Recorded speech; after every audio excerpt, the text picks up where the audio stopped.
Your phone knows you are lonely long before you do. It knows at 2 in the morning when your thumb is still moving even though your eyes have stopped seeing. It knows on Sunday afternoons when the quiet of your apartment feels too big and too heavy and the only relief is the blue light of a screen. It knows at dinner when you are sitting across from someone you love, but you are not really there. Not fully, not completely, because some part of your brain is already somewhere else, somewhere louder, somewhere that demands less of you. Your phone registers the precise millisecond your thumb hesitates on an old photograph. It tracks the speed at which you scroll past a stranger's holiday. It measures the tiny spike in your heart rate when a notification appears. And then, more importantly, when it doesn't. It has learned your loneliness the way a river learns the shape of a valley. Slowly, completely, without you ever noticing the erosion. And it has been using that knowledge against you every single day. For Amir Hassan, the arrangement had seemed simple once. Give the screen your attention, and it would give you noise. Give it your mornings, your evenings, your waiting moments, your quiet moments, your grief and your boredom and your restlessness, and it would fill them completely, efficiently, without asking anything complicated in return. The problem was that noise is not the same as meaning. And the day Amir finally understood that, everything changed. Welcome to the Fluency Habit.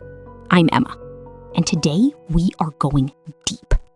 No grammar lists, no vocabulary drills, no textbook sentences that nobody in the history of the English language has ever actually said out loud. Today, we are telling a story, a long one, the kind that follows a real person through real days, through real mistakes, through the slow and sometimes painful process of waking up. This is the man who deleted everything. Settle in. This one takes a while. And that, for once, is exactly the point. Part 1. The Digital Prison. Chapter 1. 6:15 a.m. Amir sat at his desk at 6:15 in the morning, and his eyes were already burning. The apartment was dark, except for the blue glow of his phone screen. The radiator was ticking, that particular sound old radiators make in English flats, like a tiny, impatient passenger tapping their foot. And outside, a heavy October drizzle was pressing itself against the window glass in slow, sliding lines. He had been awake for 12 minutes. His thumb had been moving for 11 of them. Scroll, swipe, double tap, scroll. He was not reading, he was not watching, he was not absorbing information in any meaningful sense. He was doing something closer to drinking from a tap that was running too fast, the water just going in and immediately out, leaving nothing behind except a faint, wet feeling of having consumed something. His Instagram feed showed him, in this order: a fitness influencer doing push-ups on a rooftop in Dubai, a photograph of someone's avocado toast, a political argument he did not have the energy to follow, a video of a dog learning to skateboard, an advertisement for a meal delivery service he had already tried and canceled, and a photograph from 3 years ago that the algorithm had decided to show him. Him and his ex-girlfriend Maya at a beach in Portugal, both of them squinting into the sun. He stopped scrolling. His thumb hovered over the photograph. He did not double tap. He moved on. But the image stayed with him, the way images do when you have been scrolling too fast. Not as a memory, not as something felt, but as a faint background ache. The digital equivalent of a bruise you don't remember getting. Amir Hassan was 28 years old. He had grown up in East London, the son of a Moroccan father who had come to England in the 1990s with 70 pounds and a suitcase, and an English mother from Sheffield who had met his father at a language school and married him 6 months later, which was either very romantic or very impulsive depending on who in the family you asked. He was, by most conventional measures, doing well. He had a job, a good one, as a senior marketing manager at a mid-sized technology company in Shoreditch. He had a flat in Hackney that he could almost afford. He had friends, a social life, hobbies he sometimes thought about pursuing. He had, on paper, the life that the 22-year-old version of himself had been working toward. But the 22-year-old version of himself had not anticipated what it would feel like to live that life through a screen. His job, specifically, was the problem. Or at least, it was where the problem had started. His job was to capture attention. That was the honest description of what he did, stripped of the more elegant language his company used in presentations and pitch decks. He ran digital advertising campaigns. He studied data about human behavior, click rates, scroll depths, conversion funnels, the precise combination of image and copy and timing that would make a stranger on the internet stop, look, and act. He was good at it. He understood intuitively how attention worked and what could interrupt it. What he had not understood, not for a long time, was that his own attention was subject to exactly the same mechanisms he spent his days exploiting in others. He was building traps, and he was living inside one. He left for work at 7:45, walking the 12 minutes to Hackney Central Station with his headphones in and his phone in his hand, his eyes down. He did not see the October sky, which was the particular shade of gray that English autumn mornings specialize in. Not dark, not light, but a soft, heavy, woolly gray, like a blanket stretched across the city. He did not see the market traders on the high street setting up their stalls, their breath making small white clouds in the morning air. He did not see the fox sitting on top of a garden wall, watching him pass with the mild, unimpressed expression that urban foxes have perfected over generations of city life. He was listening to a podcast about productivity. The podcast was explaining how to get more done in less time. The irony of listening to a podcast about productivity during the part of your day that requires the least productivity, walking from your front door to a train station, was not something Amir was in any state to appreciate. On the overground train, he stood in the crowded carriage and scrolled through his work emails. There were 23 new ones since midnight. He read 5 of them, he starred 3, he archived the rest without reading them, and immediately felt anxious about what might have been in them. He ordered his coffee from a place called Anchor near the office. He had been going there every day for 11 months. "Medium flat white," he said, his eyes still on his screen. He did not look at the barista. He did not hear her name, Sophia, which was on a small badge on her apron. He did not notice that she had changed the music that morning, or that she had put flowers in the small vase on the counter, or that she looked tired in a way that suggested she had been up late with something difficult. He grabbed the cup, tapped his card, walked out. To the people in his neighborhood, Amir was a ghost, a shape that passed through spaces without occupying them, a presence that registered only as an absence. And the worst part, the thing that would take him a long time to understand, was that to the people in his phone, he was equally invisible. He was not connecting.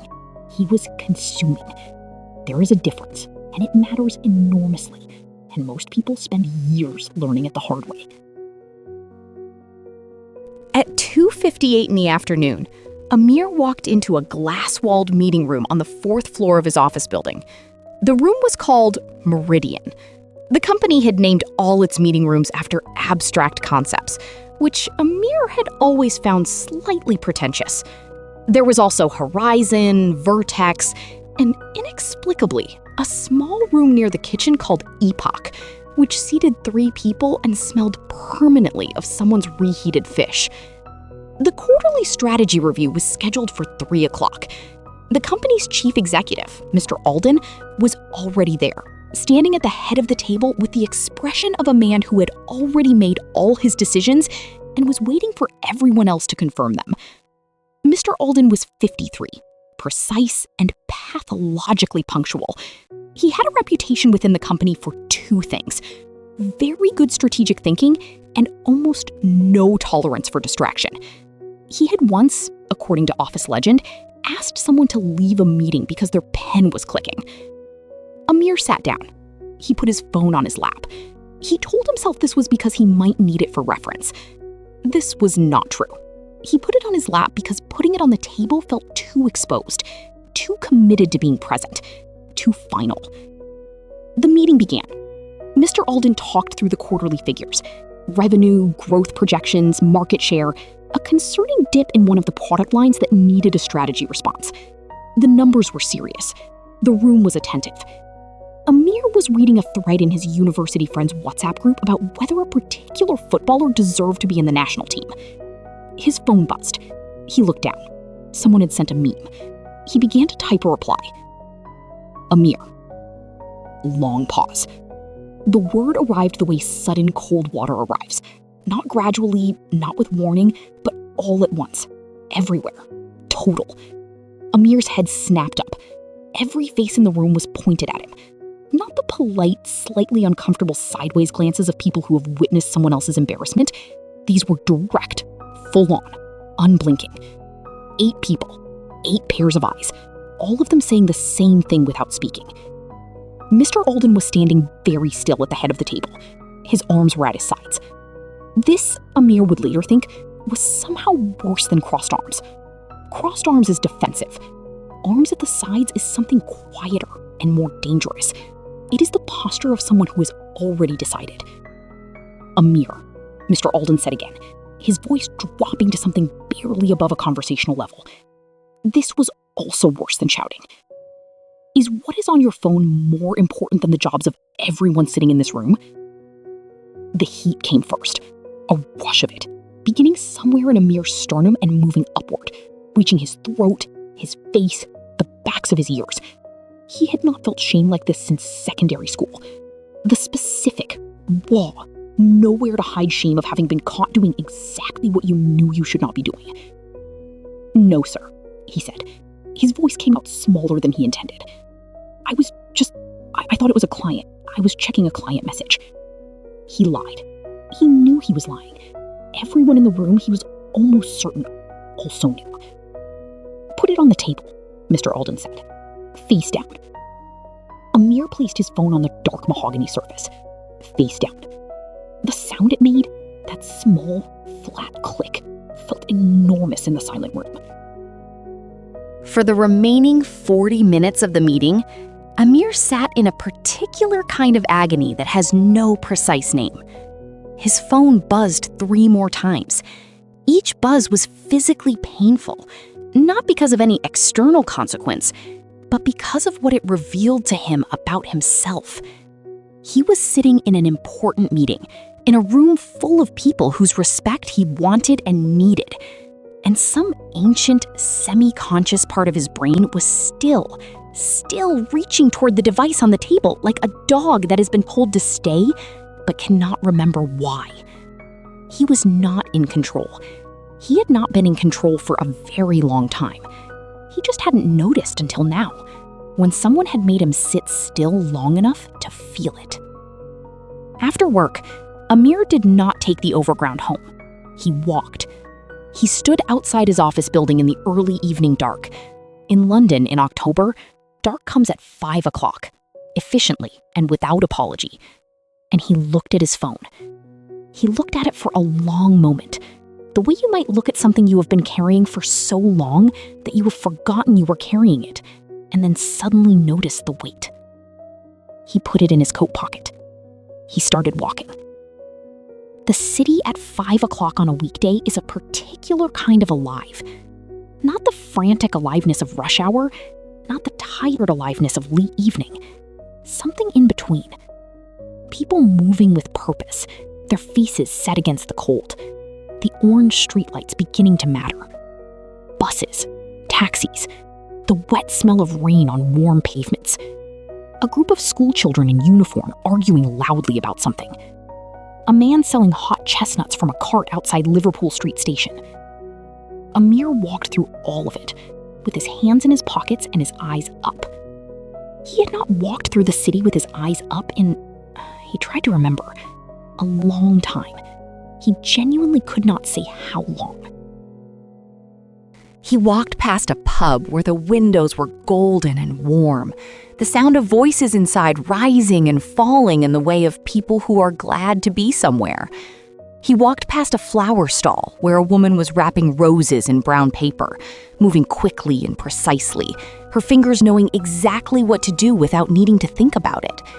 He walked past a small park where a man was sitting on a bench feeding pigeons, the birds moving in a gray, fluttering cloud around his feet.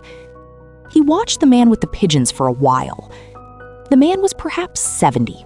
He had a flat cap and a green wax jacket, and the patient, unhurried quality of someone who has learned, over a long life, that most things can wait.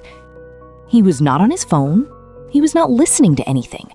He was just there, on the bench, with the pigeons, in the cold, in the city, at 5 o'clock on a Tuesday. He looked to Amir like the most content person he had seen all day. He kept walking. He walked through Clerkenwell and Farringdon and along the edge of the city, the glass towers of the financial district reflecting the last pale light in the sky. He walked across Millennium Bridge, stopping in the middle to look at the Thames, the dark water moving fast and quiet beneath him, the South Bank lit up on the other side, St. Paul's rising behind him in the cold air. He stood on the bridge for 5 minutes. He did not take a photograph.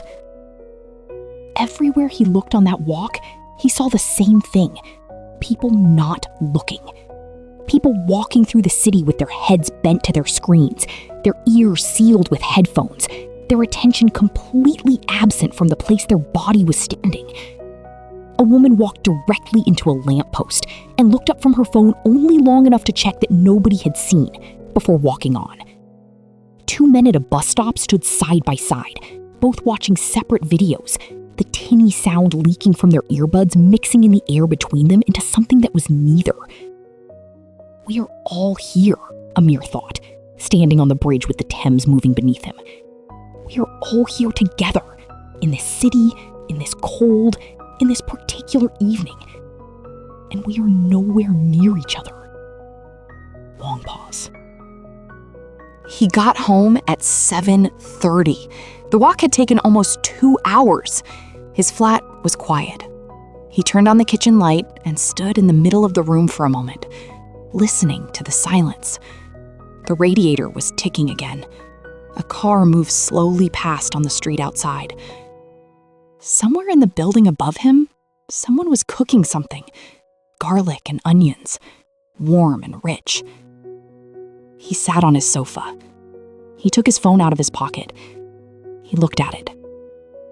37 notifications, 4 missed calls, 2 from his mother, 1 from Marcus, 1 from a number he didn't recognize, 11 WhatsApp messages, 6 Instagram notifications, 2 emails marked urgent, which almost certainly were not urgent, a news alert about something he could not bring himself to care about. He held the phone in both hands. He thought about Mr. Alden's voice in the meeting room, the silence that had followed, the 8 pairs of eyes. He thought about Maya's photograph in the morning's feed, the 2 of them squinting in Portuguese sunshine, and the familiar ache it had left behind, carried all day like a stone in a pocket. He thought about the man on the bench with the pigeons, the quality of his stillness. Enough, he said to the quiet room. Just that. 1 word. He did not simply turn the phone off. He had turned it off before, for an evening, for a morning, and always picked it back up, because off is not the same as gone, and the knowledge that it could be turned on again meant it was never fully put down. This time, he opened every app, one by one. Instagram. He held the icon until it shook. that small, anxious trembling of apps that know they are about to be deleted. He pressed the X. Gone.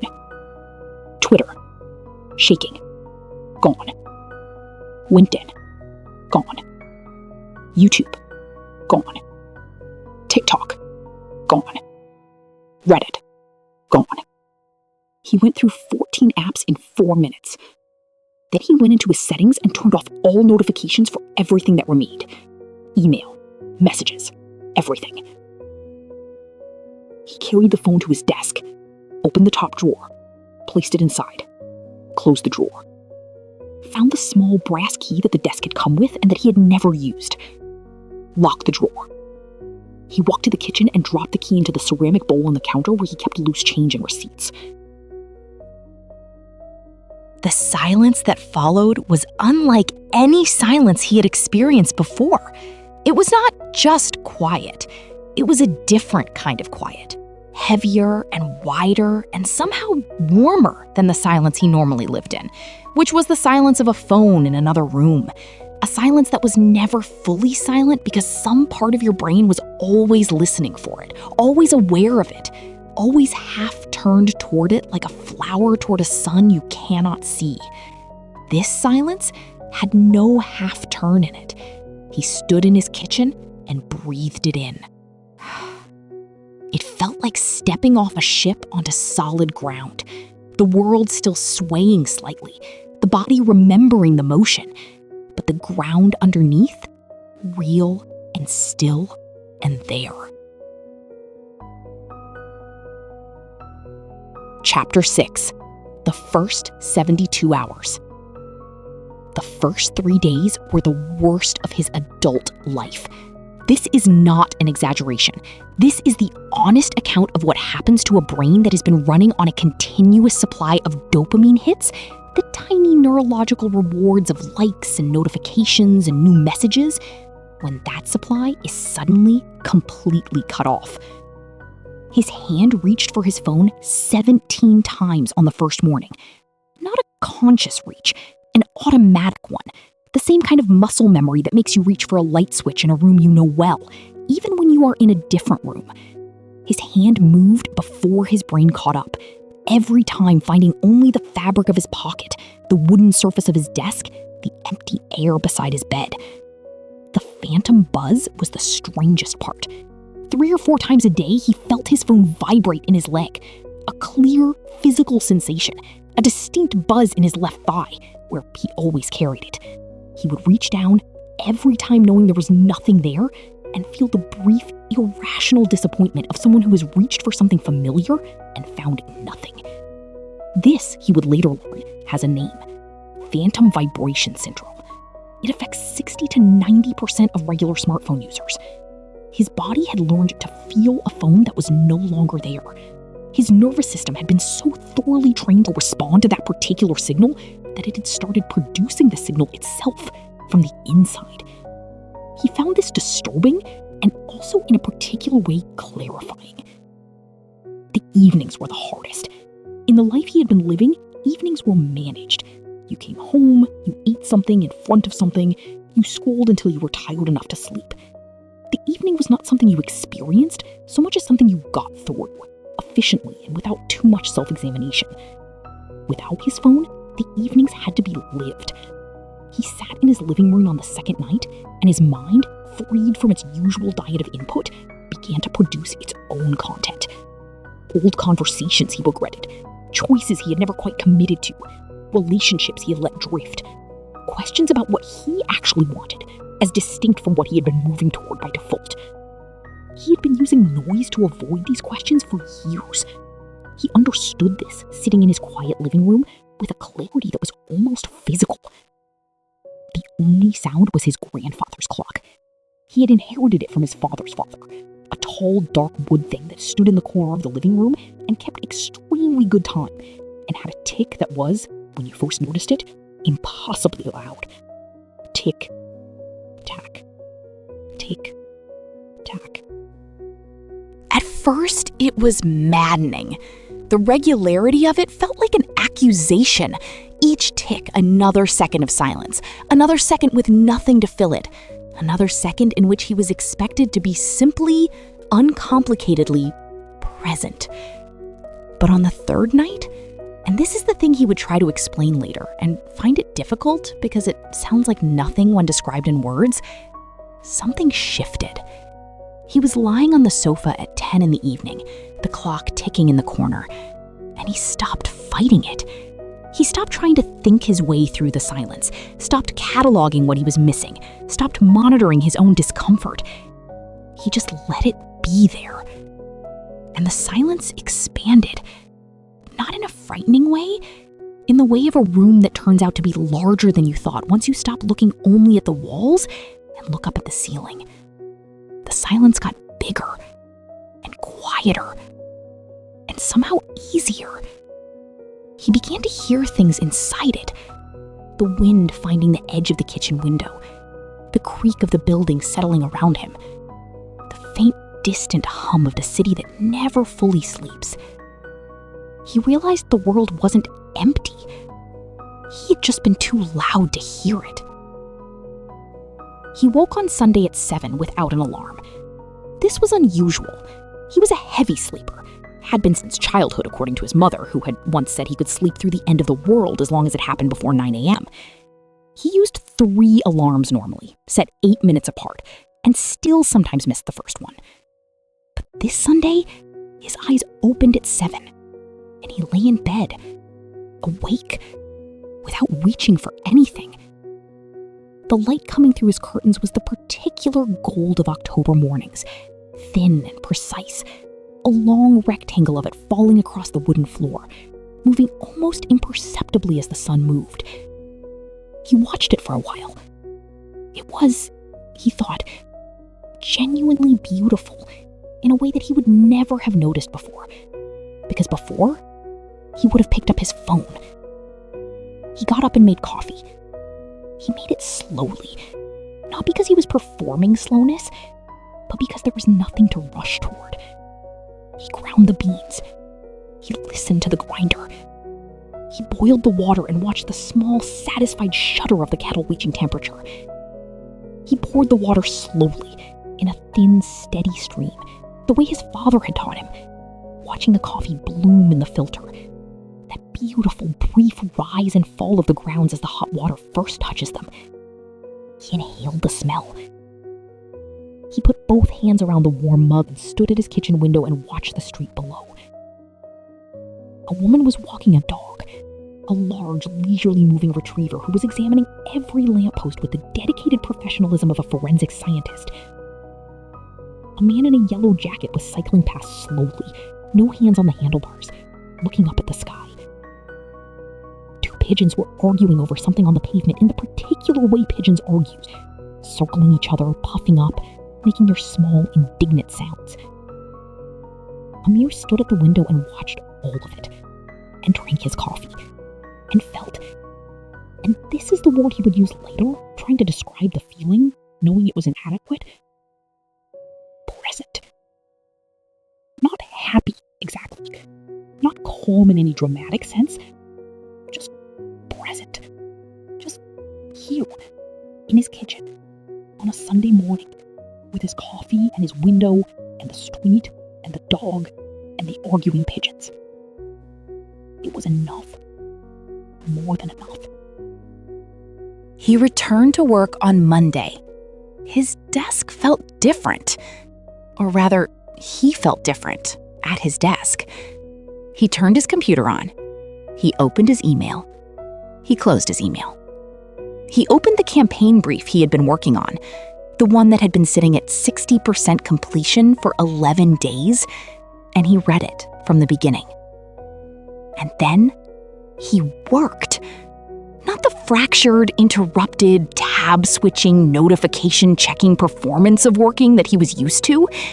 He worked in the way he had worked sometimes as a student, before smartphones, before the internet had become a constant companion, in long, unbroken stretches of actual concentration, one thought leading to another, one idea building on the previous one, his mind moving through the work the way a river moves through a landscape it knows well. He did not check his email, He did not check the news. He did not check anything. He just worked. By noon, the campaign was finished. He sat back in his chair and read it through once. It was good. Better than good. It was some of the best work he had done in years, and he knew this not because of false modesty or its absence, but because he could feel the difference between work produced by a fractured mind and work produced by an undivided one. The difference was legible, on the page, in the ideas.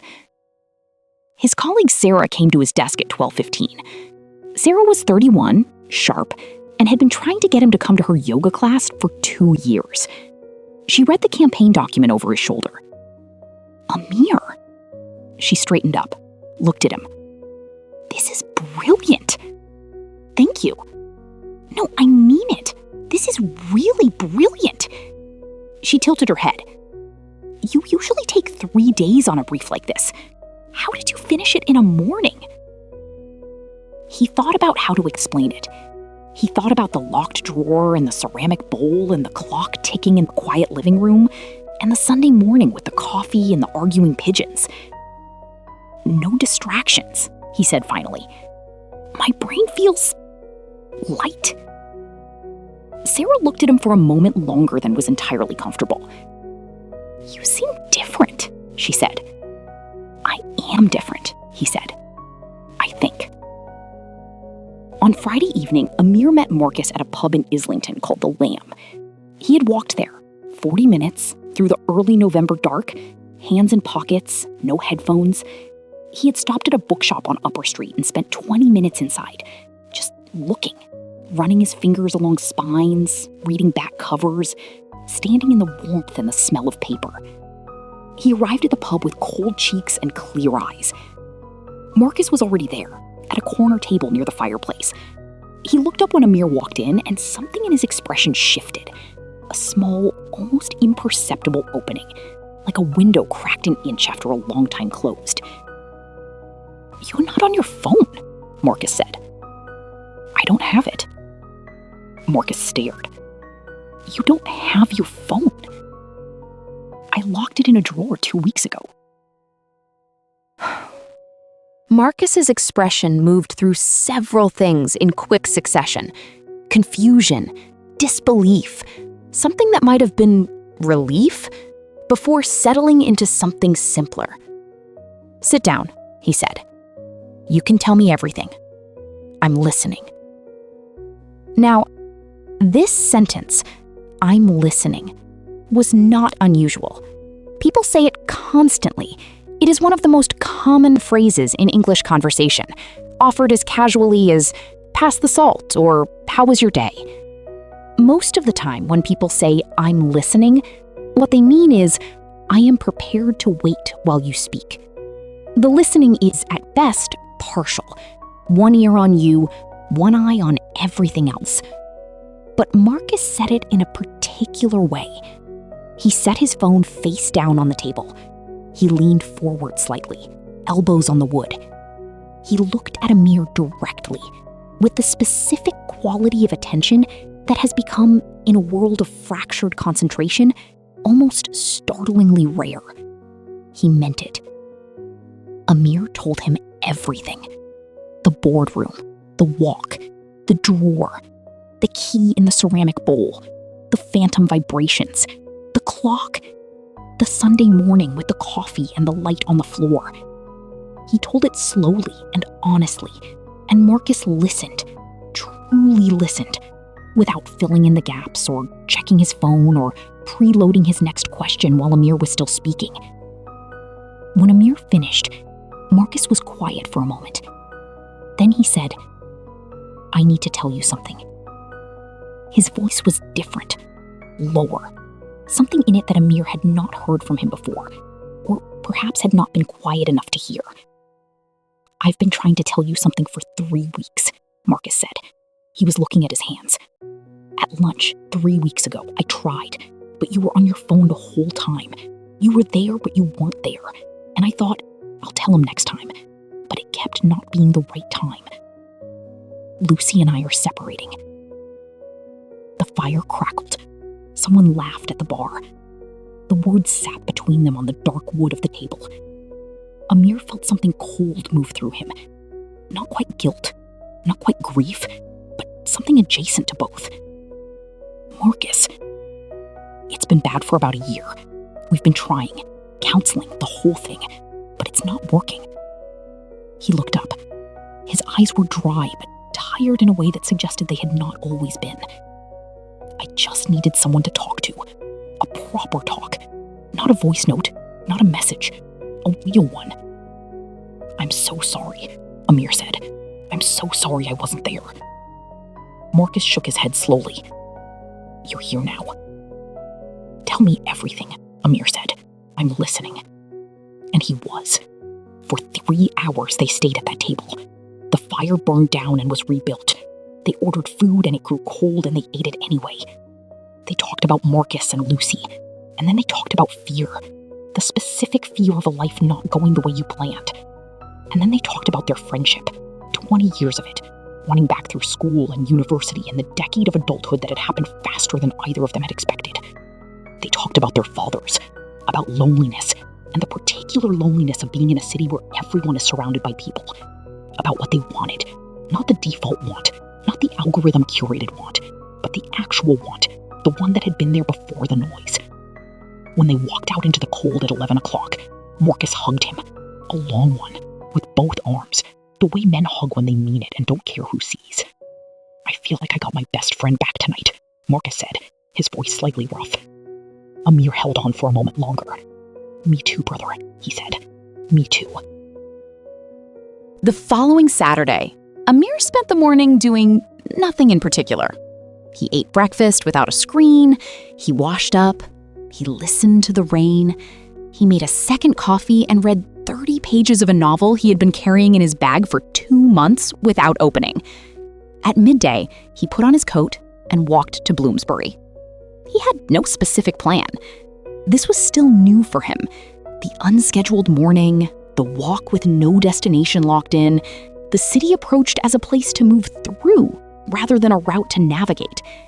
He walked slowly, the way the old man with the flat cap had walked in the park, taking each thing as it came. He found the bookshop by accident. It was on a side street off Russell Square, a narrow shop with a green-painted door and a window so crammed with books that you could not see inside. A hand-painted sign above the door read simply, Penrose Books, established 1971. A bell rang when he pushed the door open. Inside, the shop was everything a bookshop should be, and almost no bookshops are anymore. It was small and dense and slightly chaotic, with shelves that reached the ceiling and a wooden stepladder on wheels that moved along a rail. The light was warm and yellow. The smell was the particular smell of old paper. Not unpleasant, more like the smell of dried flowers, of something that has aged into something else. A woman was sitting behind the counter. She was perhaps 75, possibly 80. It was difficult to say, because some people at that age have a way of inhabiting their years that makes the specific number seem beside the point. She had white hair cut short and practical, reading glasses hanging from a chain around her neck, and the expression of someone who has spent a very long time around books and has, as a result, very high standards for conversations. Her name was Elena. "Can I help you?" she said, not looking up from whatever she was reading. "I'm just looking," Amir said. "Everyone is just looking," Elena said, turning a page. "The ones who know what they want have already found it." He spent an hour in the shop. He did not look at reviews. He did not check a list. He took books down from shelves and opened them, and he read the first page and either put them back or held on to them, following no logic except the logic of what resonated.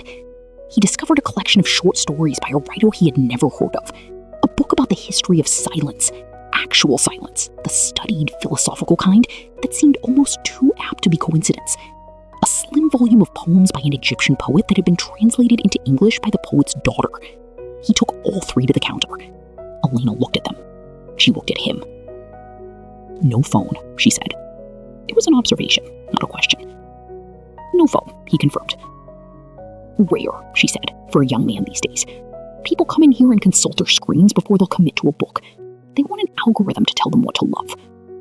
She placed the books in a paper bag, moving with the economical precision of someone who has done this exact thing 10,000 times.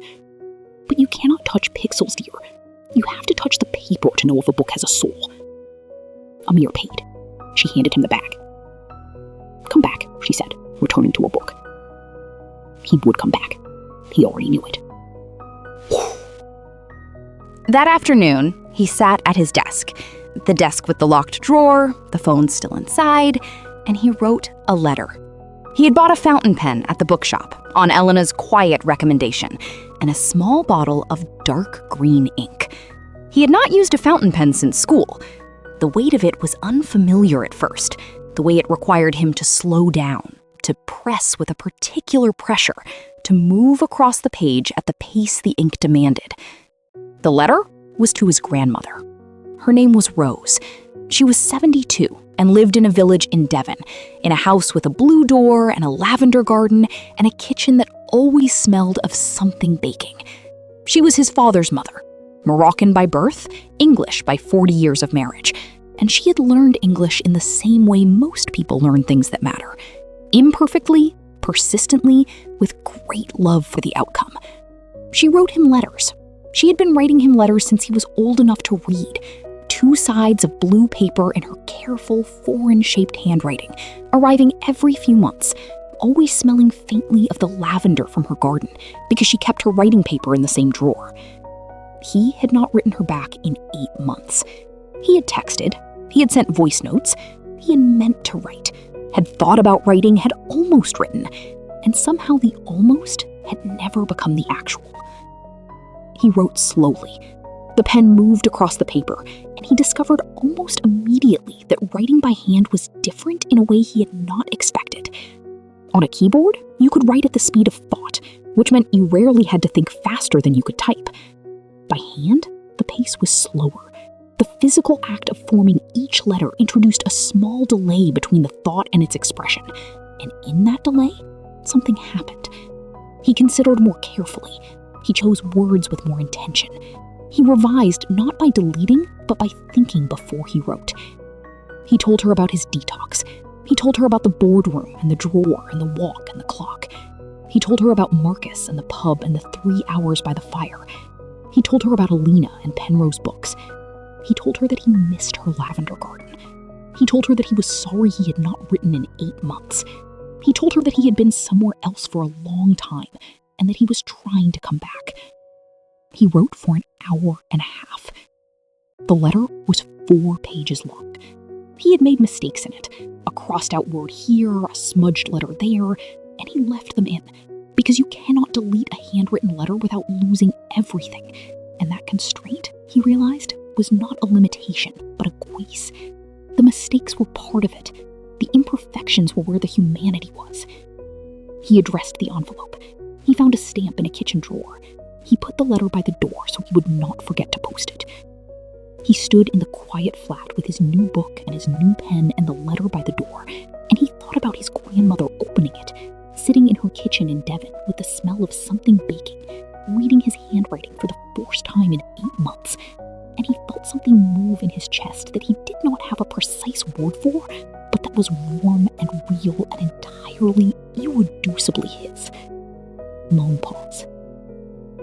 On Sunday, with 2 weeks of his detox behind him, Amir went to the park.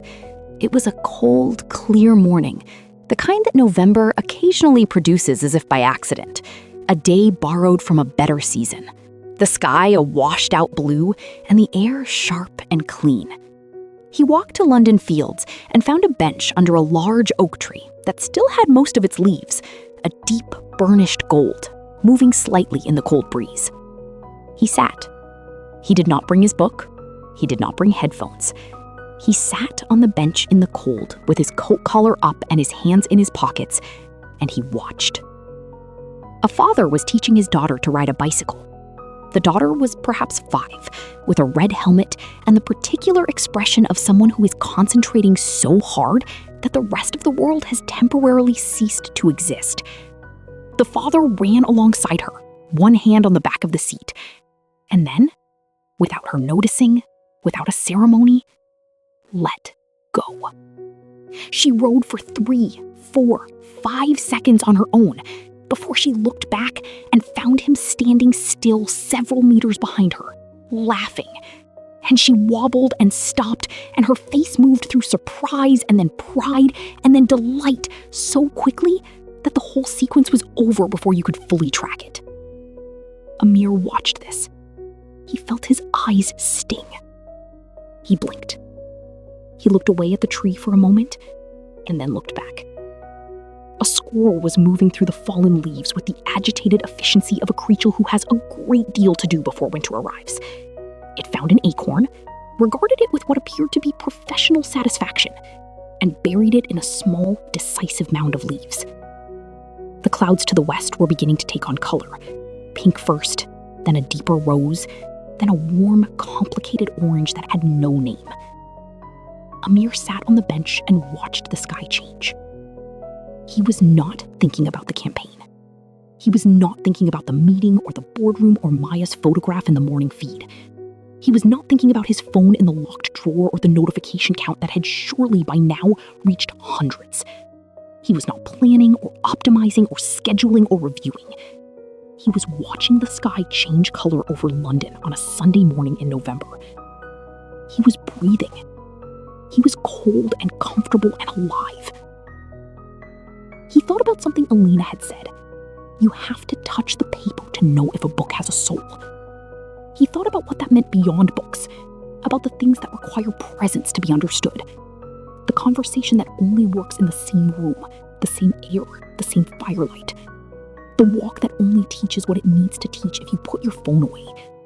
The sky that only gives you what it has to give if you put down everything else and look at it. He had deleted his digital life. And in the space that opened up, the quiet, uncomfortable, gradually beautiful space, he had found his actual one.